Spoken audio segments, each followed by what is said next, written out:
Welcome to LiveDaf, your online Daf Yomi Shir. Shalom Aleichem. Welcome back to today's Daf, BECHOROS Tes Zayin. We begin at the 2 dots, 11 lines off the top of the Amud. Back to the Mishnah where we had a carbon which experienced a serious blemish, in which case it needs to be redeemed, and its value, the money received in exchange for redemption, will be used to purchase another carbon. Now the Mishnah specified, if a person took that blemished animal and did the shechita outside the mikdash, which is typically a grave transgression. In this case, he is pater because he is exempt, because really this animal is not fit for being offered as a carbon any longer, right? And the liability for shechita outside is only regarding something which can theoretically serve as a carbon, which this can't. However, Rav Huna Masni, the version in his brisa, says chayev, that if one does shechita on this blemished animal outside the mikdash, he's fully liable. And the question is why? Umukim lo. So how did he explain his brisa? It's speaking about a very specific, very light blemish. Umukim lo bedukin sheba'ayin. There was some sort of cataract, some sort of light blemish, barely noticeable blemish in the eye of the animal. And Valibad Rabbi Kiva, in accordance with Rabbi Kiva's Shita, who says the Amar im lo yerdu, that if this type of carbon had been put on the mizbeach, so once it's there, after the fact you don't take it off, you just process it. So in effect, this blemished carbon has an element of potentiality, because it could theoretically be processed as a carbon. Not meant to, but if it's done, it's acceptable. So due to that element of carbon potential that it has, if it's done outside the mikdash, he's fully chayiv. The Mishnah continues, what about generating a temura, which is basically a swap? He takes a carbon, puts another animal next to it, and says, the kedusha of the carbon will now be transferred. I want to swap, I want to switch it. You're not meant to do so, and if you do so, the original and the substitute are both kodesh and are offered as a carbon. Now in this case we have a blemished animal, which is slated for redemption. The Mishnah says, Bein lifnei pidyoinai, whether it's prior to redeeming the blemished carbon, bein lacha pidyoinai, or post redemption, oisa tmura. The carbon has the ability to generate a tmura. Now, the tmura that occurred before redemption is obviously a standard tmura, and of course, it is deserving of akrava on the mizbeach like a regular carbon. What about the tmura that was generated after redemption? In which case the original carbon had already lost its status. It was blemished, it was redeemed. What happens to the tmura generated at that point? Amar Rav Nachman, it's trouble. Amar Rav Nachman, Amar Marbua, utmurasel achar b'dyonei mesa. The tmura that was generated post-redemption will be left to die. You can't do anything. There's no other option, no other venue for it. My time, you know why? What else should we do? Likruvei, should we offer it as a carbon? You can't do that. Look where he's coming from. He's coming from a rejected, failed, disqualified kedusha. The original carbon has already been redeemed. He's off the track. What about lifraka? Should we redeem the tmura and forward the money for purchase of a prop? Loyalima limit. Problem is that the tmura generated by a weak kedusha, it in itself doesn't have much to offer. It's not strong enough to generate redemption. Loyalima limitvas pidyon. It's not strong enough. There's not enough kedusha in there to generate a pidyon, for the kedusha to carry over to money offered in exchange. So a pidyon system in this case doesn't work. The only option is to let it die. Amram, I have a question. Simply eat it. let it get a blemish and eat it. It'll be consumed after it's blemished to its owner, for its owner. Look, we have a precedent for this. The same happens with a tmura of a bechor or maser behema, where the Mishnah teaches us that the tmura, you let it get a blemish and you consume it. Why would this be any different than the tmura of bechor or maser? This now what we learn in the Mishnah. Tmura is bechor or maser. What happens to them? Hein, of ladan, them, their offspring, their grand offspring. Outside kol ha'olam. Ad infinite, right? All the way down the road. What's the status of these animals? They're treated like a bechor maser. What happens? Wait until they get blemished, and the owner eats them. So by the bechor, the owner is the kohen. By the maser, the owner is the farmer. So why not do the same here? Amar Leis, he says, you have to look at each case in its own, context, own setting. The Tmura carries Shem Imai, the name, the label of his source, of his generator. Okay, so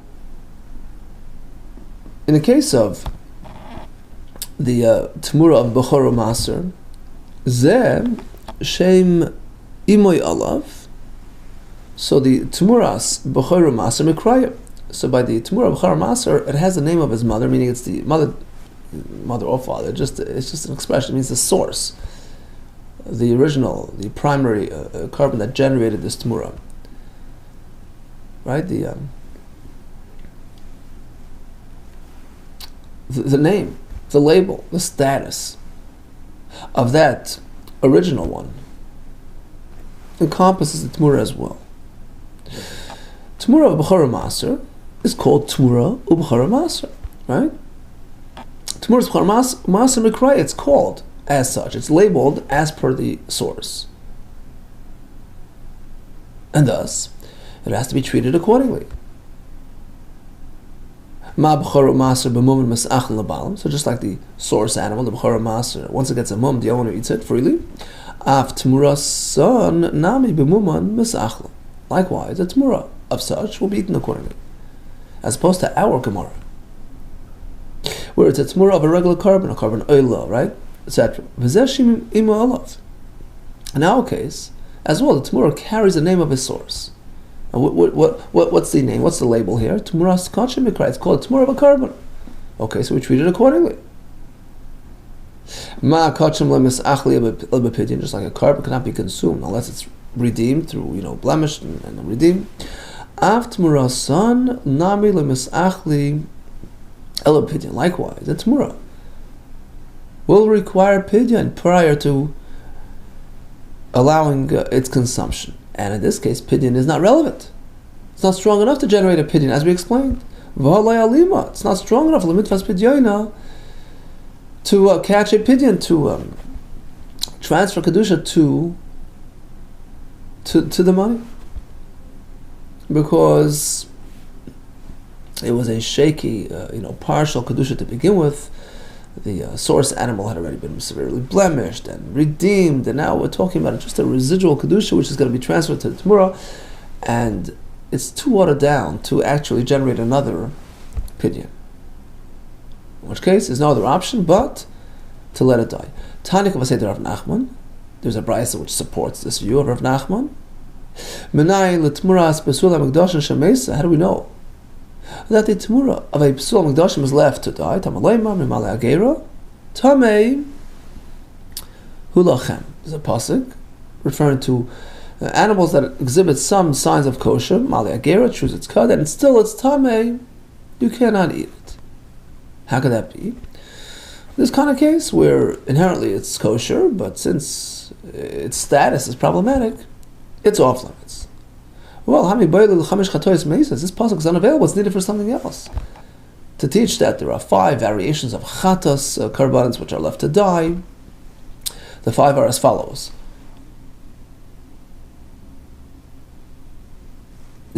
offspring of a chatos, the Tamura of a chatos whose owner passed away, a chatos whose owner took care of his atonement through a different source, or a chatos which is past the first year of its from its birth. Pasuk is teaching that those are left to die. So it's not available to teach us the Tamura of a psulei mikdash. No, that halacha of chamesh chatois is from the next part of the pasuk.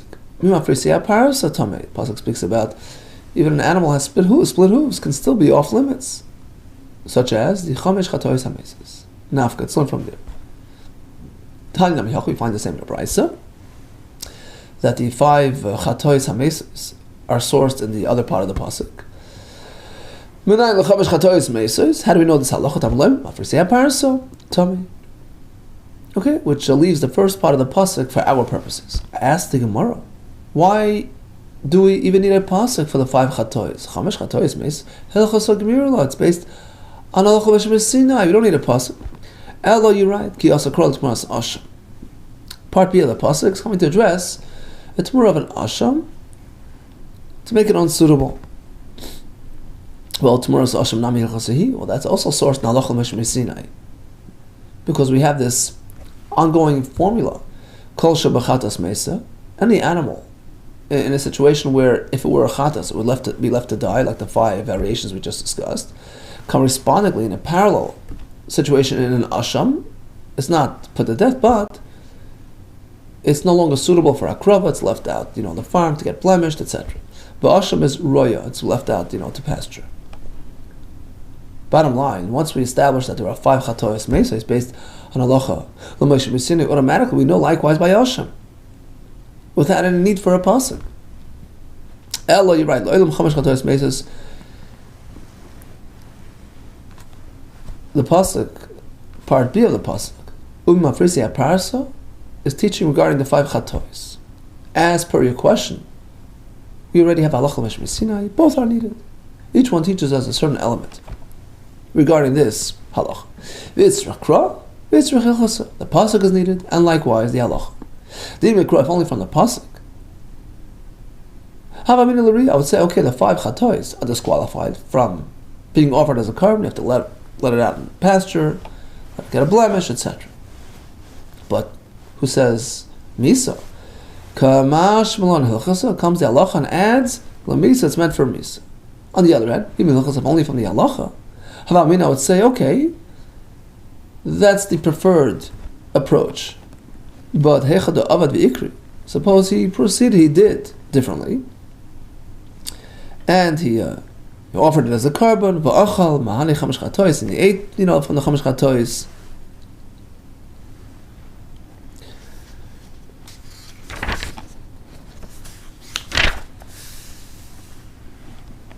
He took it. He let it get blemished. And then he went and consumed it.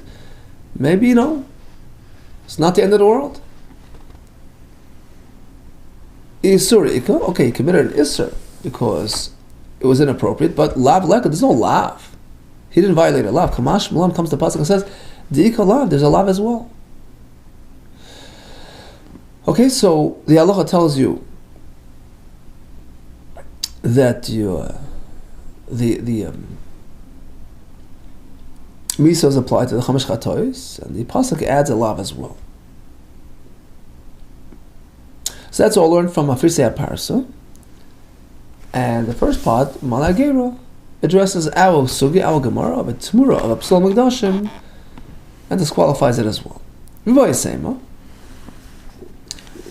Another option could be as like this: that truthfully, the pasuk did not need to address the chamesh chatois, which are sourced in halacha l'moshe b'sinai.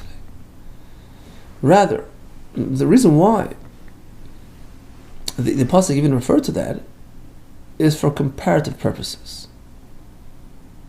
To compare the first part of the pasuk, which addresses the t'mura of the psul mikdashim, our discussion today, and is seeking to compare it to the 5 chatois hameses, that they share a similar fate. Another option is lakushi, to connect, to compare, to link, to match up davar bo mali agera, the item that's derived from the first part of the pasuk, i.e. the Tmura of a disqualified carbon, as per our sugya today, to compare that status to the item which is derived from Afisa Parsa, which is the 5 Chatois HaMesais. And the point is to import an element of the Chamash Chatois over to our discussion today, and to teach that Mala Halam B'Misa, just like by the Chatois, the destination is Misa, Avkam B'Misa, likewise the Tmura of Tfilah Gdoshim goes L'Misa, as per Rav Nachman's Halach. Okay, so conclusion. We have the Chamash Chatois HaMesais, based on Halacha B'Shmi Sinai, etc. We have the Tmura of Tfilah Gdoshim, which likewise, according to Rav Nachman, there is only one option, which is Misa. It can't be Makravit, it can't be Poidit, it's not strong enough, it's coming from a very weak source. Hence, the only solution is Misa, which is based on the Pasuk, Malagera Tamehu Lachem. Continues the Mishnah. So as we learned in the past, a behema, kosher animal, which has a firstborn male, that firstborn is a bechor, is kadosh, is meant for a carbon, is given to a kain, unless the mother animal or the offspring are owned by a guy, or according to the Chachamim, even if there's a partnership with a guy, that exempts it from bechor. Now, just for clarity, when we're going to speak about potter from bechor, we are referring to an animal who has an offspring. So the exemption relates to its offspring. So we point to a certain animal and say, this animal is potter, means to say that if that will birth a firstborn, it's going to be exempt from Kedushas Bechor. Okay, now the Mishnah continues and says, Amakabel Tzoin Barzel Ma'at Gechav. A fellow made a Kabbalah arrangement with a guy. He's going to manage his flock. He's going to take 10 goats, raise them, manage them, and they'll split the profits, split the offspring. The reason why it's called Tzoin Barzel, Tzoin is animals, Barzel, like iron, like metal. It's as solid as rock, meaning that the Yisrael is assuming full responsibility. In fact, prior to transferring it to the possession of the Yisrael, to the care of the Yisrael, they're going to assess it, evaluate it, and peg down the value and say, look, I am responsible to return this value to you, irrespective of what happens. Whether the animal dies, it goes down in value, I'm fully responsible. So it's almost the Yisrael is like the owner of the animal, but technically the guy is, right? Because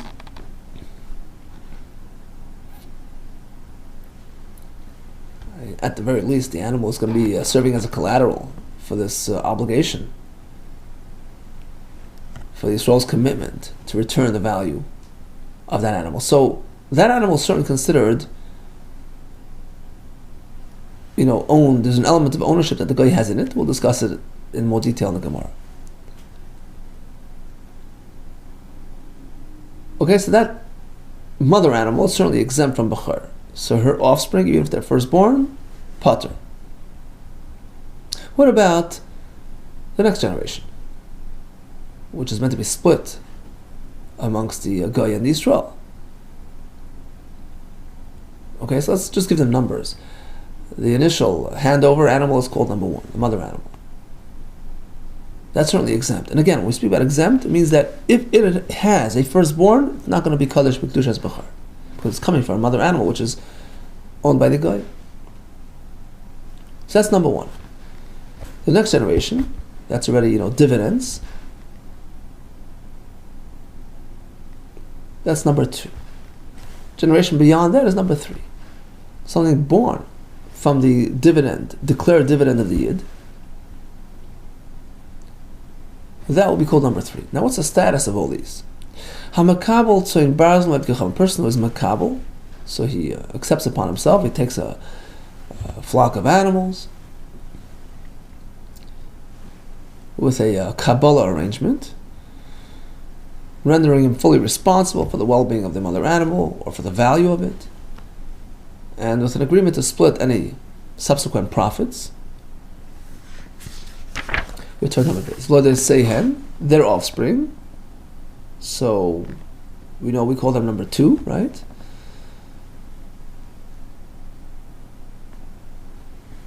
And amongst the number 2, we have part that belongs to the guy, and some of them belong to the yid. So even the declared dividend of a yid, so the same up to, they're also exempt from bechor. Why? The Gemara will explain, because the guy, come payday, if the Yisrael won't pay him back for the value of the original animal, he'll go grab the mother animal. If he doesn't find the mother animal, he'll go to number 2. He views them as one and the same, the mother and the offspring. So, in effect, the guy feels entitled, and it's like he has access to number 2 as well. In which case, we deem it as guy-owned entities, and they're exempt from bechor. But generation 3, Vladivla, they're saying the offspring of those offspring, which we call number 3, chayav, and they're certainly out of the guy's range, and they're chayav in bechor. There's one exception, Hamid, they're saying, suppose the yid offered that number 2 will stand behind number 1, will serve as security to guarantee repayment of number 1. So in this case, he's basically extending the guy's reach, giving him more access, and the guy's going to take it a step further and seek to access and feel entitled to retrieve even generation 3. Vlade is tur, so even the generation 3 is now pater, but of course generation 4 is chayav. That's beyond his reach. Vlade is chayav. Okay, so bottom line, we have 1, 2, 3, and 4. 1 is the original animal. 2 is the next generation, partially owned by the guy, and the ones, let's say there are 2 offspring. 1 is the guy's, 1 is the yid's. So even the yid's part, his declared dividends is pater. But generation 3 is chayev, coming off that Jewish-owned animal, unless he had put up generation 2 as security for generation 1, in which case even generation 3 is pater, but generation 4 is chayev. Rav Shimon Le'Laimer says no. The guy's reach is ad infinite. Afilu ad asara doirais turin. Even until generation down the road. They're all exempt, because they're all deemed collateral and security for the guy's, deposit, in which case he's deemed to be part owner and it's exempt. Continues the Mishnah with something we had we're pretty familiar with. Rachel Shiyoldim and Eiz. This is what we call a nidme. The offspring looks very dissimilar to his mother. Sheep gives birth to a goat-looking creature, or in the reverse. There's no b'chor there, because as we learned, it has to be matching to the mother. There's some, partial similarity that's enough to obligate it. Continues the Gemara. L'meimra dechiva de lenakat marazuz. The Mishnah teaches that if a Yisrael was makabel turn barzal from a goy, there's no question that the original animal, and likewise the next generation, is committed to the goy, is considered like the owner. What do you mean to say? The kiven de lenakat marazuzi, as long as the owner, the guy, hadn't received payment for his animals, which was the Murakaimis, the animal itself is considered in his possession. He's still an owner. So despite the fact that the Yisrael committed to the value of the animal, it's not like he purchased it and now belongs totally to him. No. The guy is still considered an owner until he actually gets payment. Until the Yisrael pays him off for the investment. Here comes a question from a Mishnah, Bava Metzia, which seems to say otherwise, as the Rebbe is concerned, because it looks like we view it as though the Yisrael who did the Kabbalah, the manager, like he purchased the investment, and now he simply owes him money. It's like he took a loan on that, through that arrangement, and now when he pays him back the dividends down the road, it's like paying ribis, interest on the loan. And that's only because we deem it as though it's a sale. Like took full possession, assumed full ownership on the investment material, and it's just money that he owes him in return, and then when he adds to it by adding the interest, he's paying ribis. Apparently the original investor lost ownership, relinquished ownership on the actual investment materials, unlike our Mishnah, which says otherwise, that the guy is still considered the owner on the materials themselves, and that's why the animals are exempt from bechora, right? For Aminu, it comes to kasha. Ein mekabel tzim brazil Yisrael. One Yisrael cannot do a Kabbalah Tzim Barzal arranged from another Yid, they should ribbis because ultimately it's going to pay him back 50% of the interest. It's interest. Why is it a loan? It's merely an investment. No, it's not an investment because when Shimon, who took upon himself full responsibility for the investment material, it's like he purchased it. It's totally in his possession now. He's fully responsible. He's the owner of the items. He merely owes money. So it's like he took a loan. You can't pay back more than you borrowed. Apparently from that halacha we see B'Shus L'Mekabel Kaima. The material is considered in possession of the Mekabel, as though he purchased it. Amar Abai L'Kasha, here's the answer, says Abai. It depends on the circumstance. And now Mishnah was speaking of the guy is still retaining Achrayis. If something happens, if a mishap occurs to the animal, Ubazula goes down in value, he's responsible. It's on his back. In which case he's the owner. As opposed to the halacha by Ribbis is speaking where the investor did not assume any element of responsibility at all. It's all in the hands of the manager. Amalei Rava says Rava the kabel le'unsa v'zula. In a case where the owner is still hanging on to an element of achrayus and responsibility, oines v'zoyla on his back, tzoyin barzal korsei. Why is it called tzoyin barzal? It's a contradiction in terms. Tzoyin barzal means that it's the opposite. The manager is fully responsible. V'oid. Furthermore, my paska.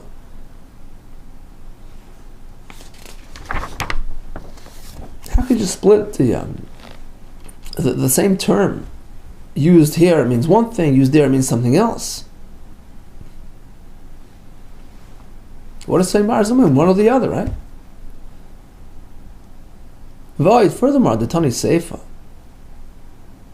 So then over there in the Bava Metzia, and the Mishnah is seeking a permissible, arrangement.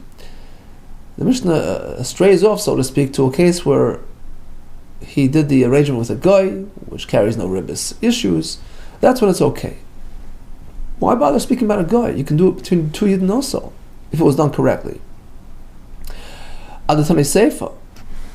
So where the Mishnah continues in the second part by saying, you can do this arrangement from a guy which carries no ribbis concerns, could have split and found a distinction between the Yidden themselves. Split this case into two. But when do we say there's an issue of ribbis? Where the owner hadn't held on to some element of responsibility. So it's fully the manager's. It's like he purchased it. Now he owes money. If he's going to give back more, it's ribbis. If the owner still retains an element of responsibility, so the material is still considered his, shaper dummy, that's okay. But it's not considered a loan. He's simply managing the other fellow's material, for a fee. Elamar Rava says, Rava, whether it's here in BECHOROS, whether it's there in Bava Metzia, they're both referring to the same identical type of setup, the loikabel le'unzavazula, where the owner, the investor, carries no responsibilities. He fully submits to the manager, who takes full responsibility. Okay, so back to the question. On the one hand, in Bava Metzia, we consider it totally the manager's, and consider it as though he purchased the material. In which case, the investor, all he has is a claim on the value, which is as though the investor lent him money, and there's an issue of returning more than you got. That's ribbis. That's good. The question will be by Bechor. So by Bechor, the guy handed the animals to Yisrael, seemingly relinquishing all ownership and all rights. So why do we say that the animal is pata from Bechora? The answer is because, after all, the guy feels entitled. He's going to look after. He's going to run after those animals if you don't give him back. If you don't pay him back for his investment. Because down the road, if the guy shows up one day, payback day, to recall his investment, and he lays his claim for the value, $1 million, and the farmer, poor guy, doesn't have what's he going to do? Next step is repossess the animals. Tafas leil behema. And furthermore, if he can't find the original one, he'll go to number 2, to the offspring. If he can't find the original investment, Tafas v'ladas today, he'll feel free to go access the v'ladas, the offspring of that one. In which case, Varayat kicham be'emtza. It's considered like the guy's hand, the guy's access, the guy's claim lays on these animals. V'chol yad kicham be'emtza. Any time you have an element of guy ownership that exempts it from bechor. But at this point, it only extends until number 2. But number 3 is certainly out of his range. However, Hamid Vladai saying Tachasim saying Vladai is Turmarfi. The Yisrael offered, as part of their arrangement, to put up number 2 as collateral for number 1. That gives the guy access to another generation. He'll feel free to go to number 3 as well, which is the offspring of number 2. He deems it one and the same, in which case number 3 is pater as well. But otherwise, he stops at number 2. Amar Rav Huna, Vladai is Turin. Yeah, number 1 is pater and number 2 is pater. But Vladai is saying number 3 is chayav, as per the simple understanding of the Mishnah. Rav Huna Amar says no. In all situations, the guy feels free to take it a step further. Vladai is not Turin, even number 3 is pater. The grandchild, it's all in the family. But of course, number 4 is chayav. Vladai is chayav. Okay? So, pretty simple. Standard procedure is number 1 is pater, number 2 is pater, because the guy will feel free to access it as we explained. Number 3 is chayav, unless the Yisrael had stepped up and offered to put extra collateral, in which case the guy goes a step further. According to Rabbi Yehuda, the guy always goes a step further and doesn't stop until he gets to number 3. Tanan, take a look at our Mishnah. Hamid Vlad is Tachsim saying, so if he offered number 2 as collateral for number 1, then the guy feels free to go to number 2 and number 3, which is the offspring of number 2. Vlad is Tur, number 3 is pater as well.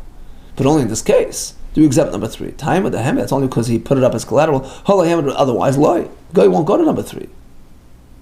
Chief said, that's a kasha. Yehuda says standard procedure is number 3 is also considered within his reach. Amach Rabbi Yehuda, no. 3 is always exempt. Huadin, same exact status would happen. Even if he didn't put up number 2 as collateral for number 1, 3 is always going to be included.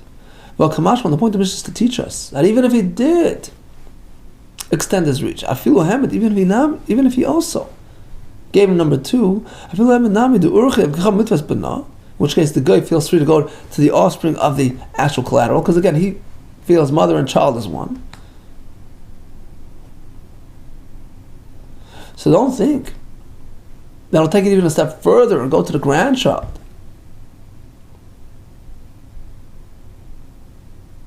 The answer is no. Whether he offered it or not, the same thing. It's always going to stop at number 3. Vlad is turn. Number 3 is pater. But Vlad is chayav. Number 4 is chayav. Okay, so again, we have the original investment, the original animal, which is number 1, certainly pater. The child of that one is also pater. It's one and the same. The guy feels entitled, like we explained before. But the next generation is chayav. Unless he put number 2 squarely as collateral for number 1, in which case number 2 is considered like number 1, in which case number 3 is like number 2 and it's pater as well. Number 3 is always pater. But it stops there. Tanan. What do we have in the next part of the Mishnah? We have another opinion.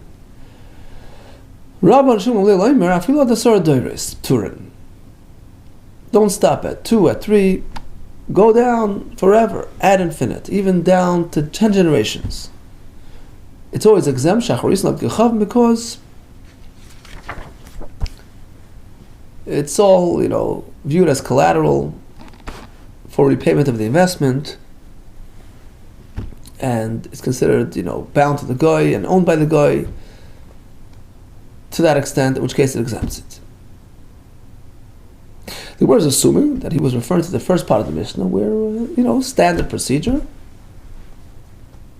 There was no special stipulations, and in which case the Tanakh says number 1 is pater and number 2 is pater because it's the offspring of the original. It's like one package. On which he argues and says no, it doesn't stop there; it keeps on going. So Bishlam Rav Yehuda Damar Nachas Tanakama Ladari. So certainly according to Rav Yehuda, who learned that even Tanakama extended it till number 3. Ladari. He submitted to generations. He didn't stop at just the offspring of the original investment, which is really not generations, it's like the offspring, it's the product of the original one, which the guy views as one and the same entity. No, he went further. Tanakama exempted even number 3, which is already the next generation. So he's talking about generations, extensions. Hainu, we turn to the next daf. Hainu da amalei Reb Shimon Liel afila dasar doires pturim. That justifies his expression when he says until 10, even until 10. You're stopping at 2? No. Take it till 10. But he really means ad infinite. It's just an expression.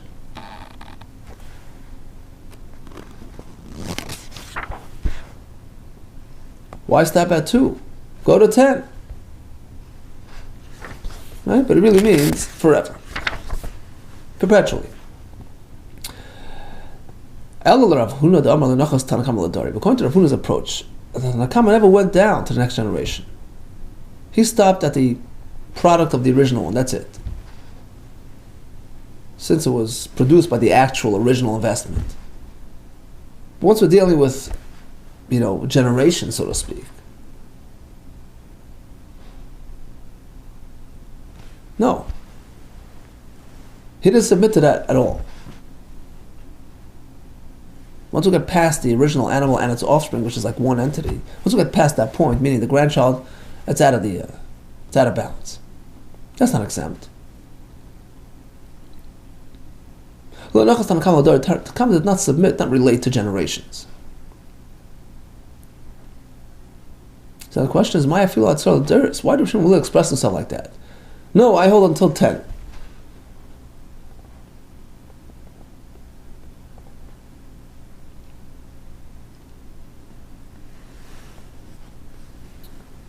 He shouldn't have made mention of the number 10 at all. Tanakama wasn't even speaking about numbers. Why do you have to mention a number? He should have just said, look, even those that were not born by the actual original investment. And once he says it like that, automatically understand what he means. Even those which were not produced by the actual investment, whether it's 3, 4, 5, 6, all the down the road, great. Since ultimately they're all coming from the original investment, the guy feels free to access it, he feels entitled, and it's exempt. So number 10 is sort of superfluous. You don't have to say number 10.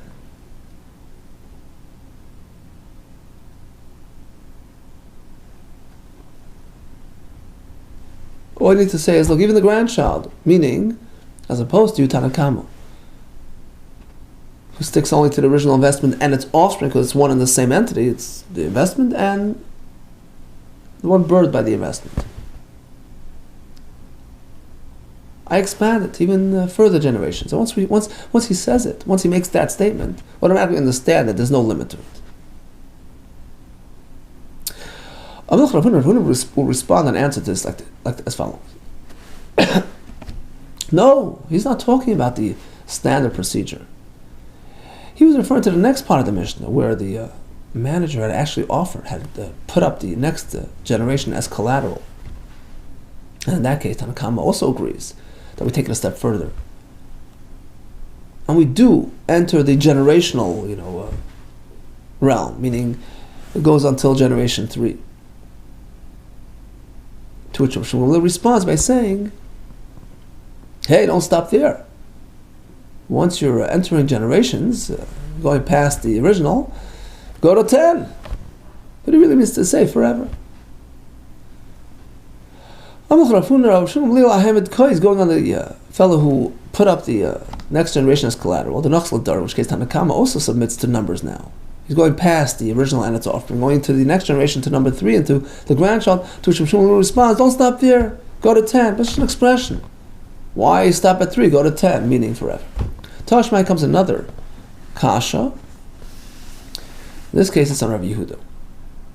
Person made this arrangement with a guy. Hein v'lades p'turin. So the actual offspring, which is number 2, is pater, but number 3, v'lades loy, is not exempt. So you have to Rabbi Yehuda. That's a contradiction to Rabbi Yehuda, who says number 3 is included. Amach Rabbi Yehuda responds. Let's revise the spelling here. Ema hein uv'ladesem p'turin. Hein means the first offspring, number 2, uv'ladesem, and their offspring, number 3, they're also pater. Good. There's a different version of this back and forth. The Brisa says hein uv'ladeseyen p'turin. So we had the review this version of the Brisa, hein uv'ladeseyen p'turin, which means number 2 and number 3 are pater. To Rav Huna, and so Rav Huna says that it stops at number 2. Rav Huna ema will revise it. Hein v'lades pater. They, the offspring. Number 2 is pater. That's it. But it stops there. Vlades, number 3 is chayav. Exactly as Rav Huna's opinion. So bottom line, a fellow made an arrangement with a guy. He took full responsibility for the well-being, the value of this investment, with an arrangement to split the profits, split the dividends. What happens to the BECHOROS status of these animals? The original investment animal, number 1, is certainly exempt with its offspring. That's no two ways about that. And the reason is because the guy feels entitled to access the offspring in lieu of the mother as well. The next generation number 3, is chayav, unless the Yisrael upgraded his responsibilities and he committed to putting number 2 as collateral for number 1, in which case it extends the guy's reach to another generation, whereas according to Rabbi Yehuda, it's always going to be including 3, but past that point, it's going to be chayav.